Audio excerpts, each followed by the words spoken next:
এটা হচ্ছে পুলিশের সাথে জনগণের একটা ব্রিজ করে দেওয়ার জন্য এই কমিশন। এখনো পর্যন্ত এই সুবিধাটা কেবল বেগম খালেদা জিয়াকেই দেওয়া হচ্ছে। তফসিলের আগে উপদেষ্টা কমিটির শেষ মিটিং এই সমস্ত কোনো কথা নেই। আমরা নিয়মিত সরকার হিসেবে কাজ চালিয়ে যাব, যেটা চলবে।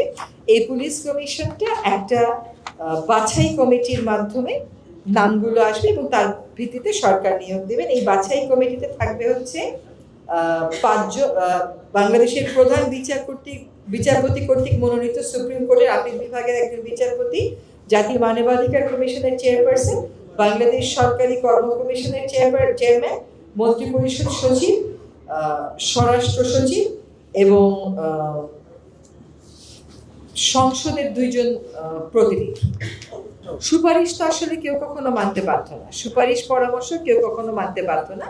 এটা হচ্ছে পুলিশের সাথে জনগণের একটা ব্রিজ করে দেওয়ার জন্য এই কমিশন।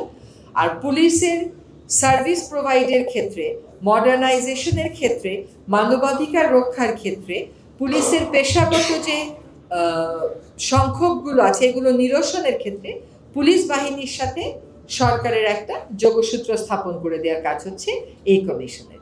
এই কমিশন লার্জলি ফ্যাসিলিটেটিভ, শুধুমাত্র 2টা বিরোধ নিষ্পত্তির ক্ষেত্রে এই কমিটি আদেশ প্রদান করতে পারবে। বেগম খালেদা জিয়াকে যে ভিভিআইপি স্ট্যাটাস দেওয়া এটার জন্য কি কোনো গেজেট হবে কিনা এবং এর আওতায় তার জিয়া পরিবারের অন্যান্য সদস্যরা থাকবেন কিনা? এটা গেজেট একটা হয়েছে, এখনো পর্যন্ত এই সুবিধাটা কেবল বেগম খালেদা জিয়াকেই দেওয়া হচ্ছে।